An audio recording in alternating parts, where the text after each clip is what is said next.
Years of mismanagement by the monarchy have left the French people deprived and hungry.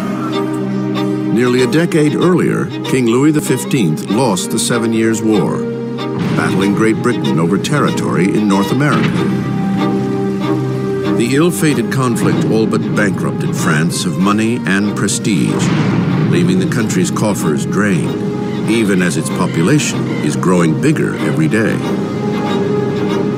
With diseases like the plague a distant memory, fewer people are dying, but more and more of them are hungry. France grew from 20 million to 26 million in the 18th century after having grown only 1 million in the preceding 2 centuries. That put tremendous strain on what was there, and so there was a lot of anxiety.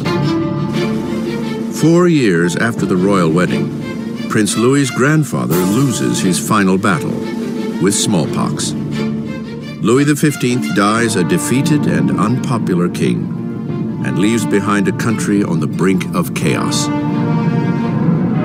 In a lavish ceremony, young Prince Louis inherits the throne and is crowned King Louis XVI. Despite his insistence on a grandiose coronation, Louis is all too aware that he is woefully unprepared for the job. Louis XVI, the moment his grandfather dies and it suddenly is clear that he's king, he doesn't know what to do. He feels as if the world is falling in upon him. So although he's been educated in the full expectation of becoming king, he doesn't feel ready for it. For a kingdom in crisis, Louis XVI is the worst man to have on the watch. The 20-year-old king prays, "Protect us, Lord, for we reign too young." Ensconced in their royal apartments in Versailles, Louis and Marie begin their promising new lives as young monarchs, while only 12 miles away in the city of Paris, another new era is dawning, one that is on a collision course with the monarchy itself. It is a dangerous new age of ideas, the age of enlightenment.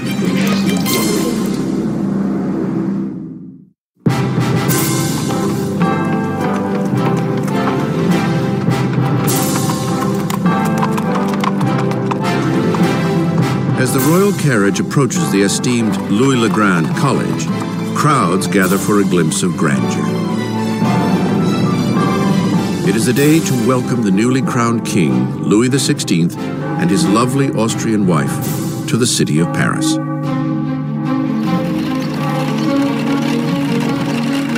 And at the head of the welcome party is a promising young law student, Maximilien Robespierre.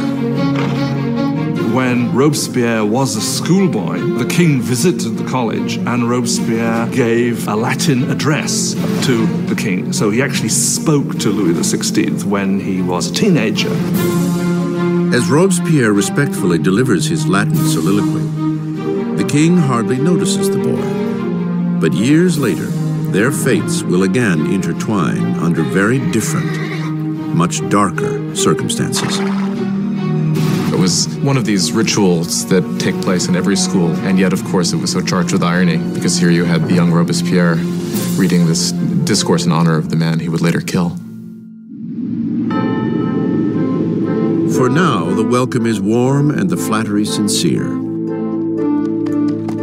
The visit from the royals may have won the hearts of the people, but their minds are leaning increasingly in an entirely different direction. Since the Middle Ages, European society had been broken into 3 distinct classes, dictated by birth. There was a great divide between the wealth of the nobility and the clergy, and the poverty of the peasants.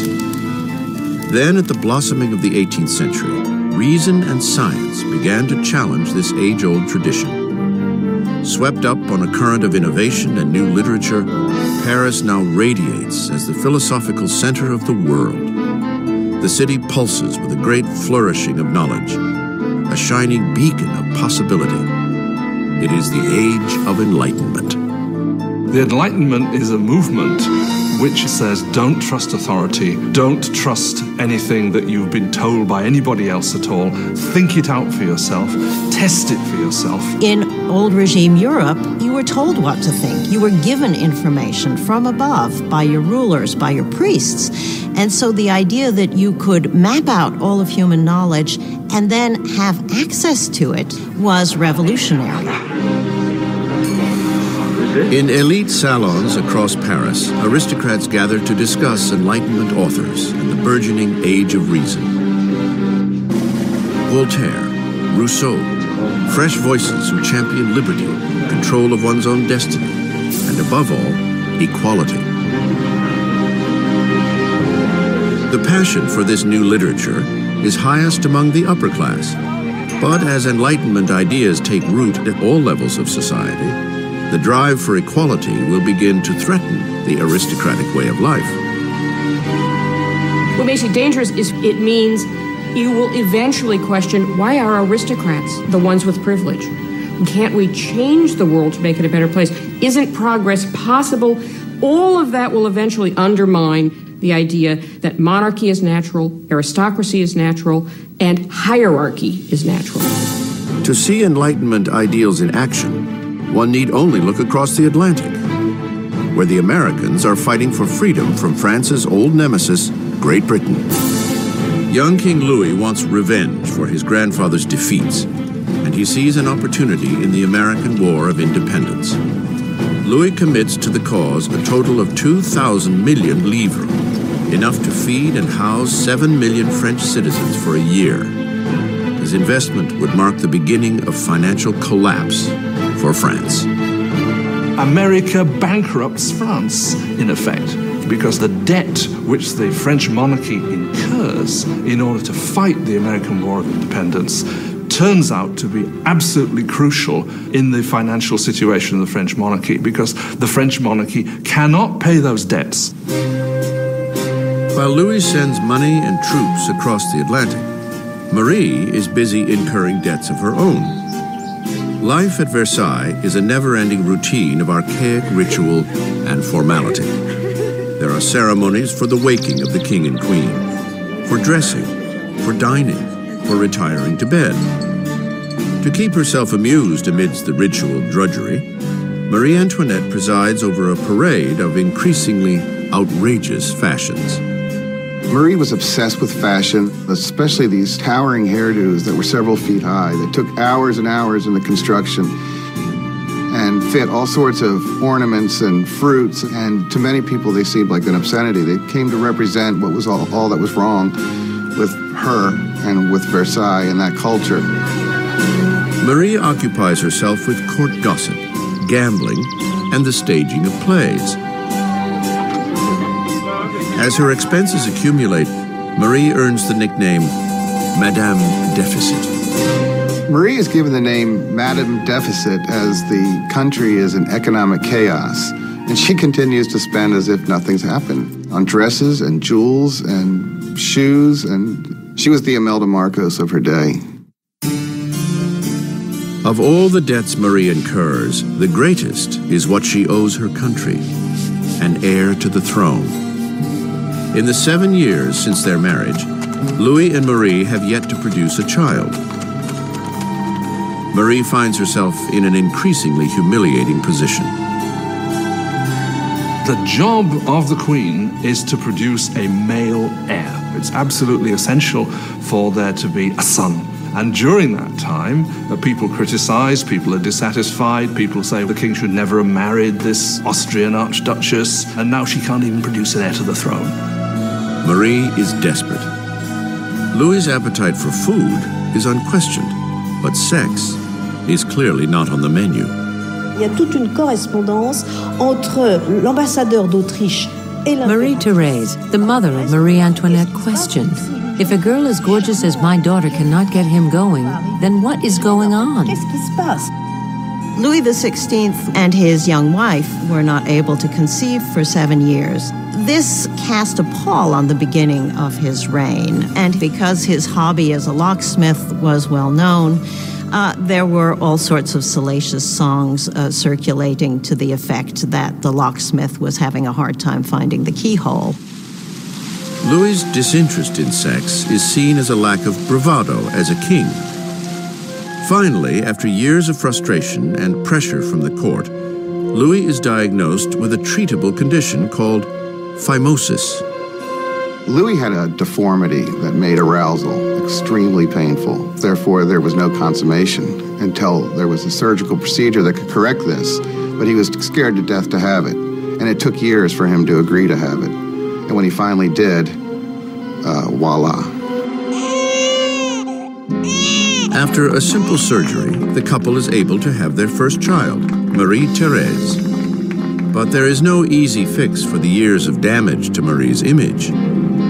Since the early 1780s, libelles have circulated throughout the country, pornographic satire of the king and queen.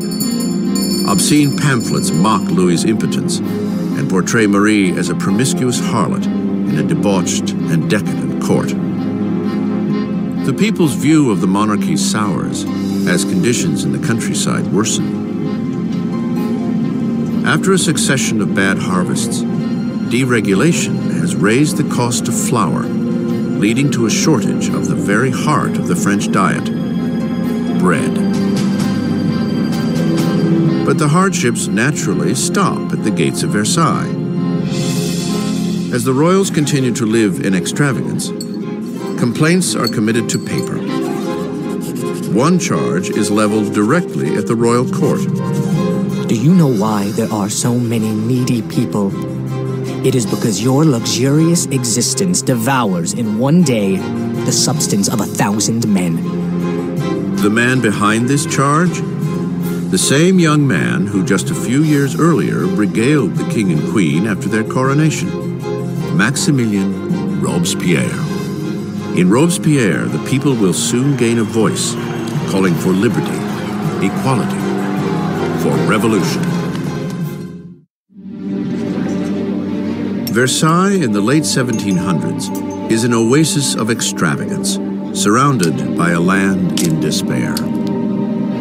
And with an uncertain king at the helm, France is charting a course for disaster. After 19 years of marriage, Louis has sired 4 children. Yet as a king, he remains impotent. In an attempt to demonstrate leadership, Louis dabbles in financial reforms. But his misguided interfering burdens the poor with heavy taxes, while the nobility pay hardly at all. With the economy in ruins and the people restless, it seems as if even the heavens are angry, smiting France with the most bitterly cold winter in 90 years. If ever God intervened to make a situation worse, the summer of 1788 and the spring of 1789 is a moment when that happens. By the summer of 1788, you already have a burgeoning political crisis, and it's developing against a background of very serious food shortage. For the people of France in the 18th century, flour is the essence of life itself. Bread, the measure of existence. Most ordinary people in France ate at least 2 pounds a day of bread. Bread was all important. Its price was immediately felt by everyone. If the price doubled, you were in big trouble. Under Louis's financial mismanagement, the cost of flour skyrockets. Sparse food supplies are hoarded.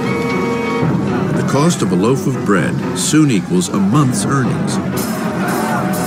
Hunger turns to rage. Riots break out across France. Homes are robbed. Bakeries are raided, and shopkeepers suspected of stockpiling bread are lynched on the spot.